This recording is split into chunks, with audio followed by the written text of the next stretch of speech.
Old family friend left $2 million for me in his inheritance and only $100,000 to his biological son. I just found out why. I, 30M, have had the weirdest couple of months of my life.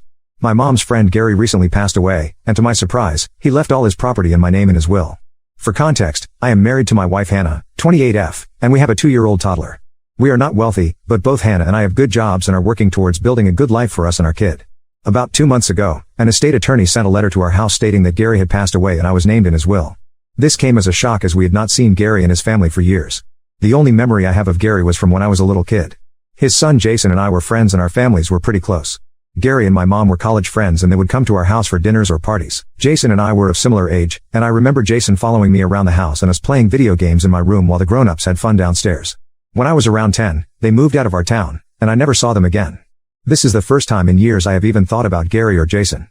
I initially thought the letter was a scam letter, but after reading Gary's name on the letter, I called my mom to ask if he was the same Gary who was her friend. She confirmed that the name was the same. I decided to schedule a Zoom call from the estate attorney. The estate attorney, who is also the executor of the will, told us that Gary named me in his will and left me his house, close to $1.5 million in value, and around $800,000 in other assets. This was a shock as I have no relation to him and there is no reason why he would even remember me. The executor mentioned that Jason wants to get in touch with me, and if I can provide my contact information to him. I of course agreed as I wanted to understand what was going on. I talked to Jason on a Zoom call. Jason and his wife joined the call. I asked him about Gary and what was going on.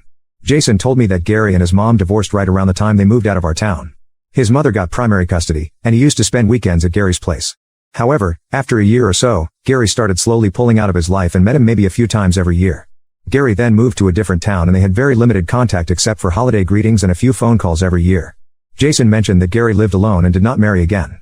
Jason is his only living next of kin. Jason's mom has already passed away. Jason also came to know about Gary's passing via the estate attorney's letter. The estate attorney told Jason that Gary had left $100K for Jason in his inheritance.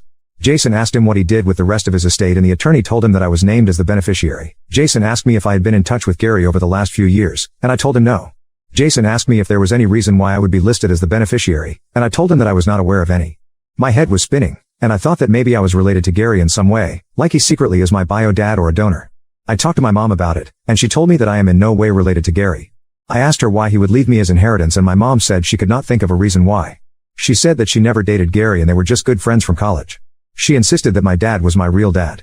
My dad passed away 3 years ago, hence I cannot do a paternity test. The money is life-changing for me. It will give my family a head start on so many things we want to do.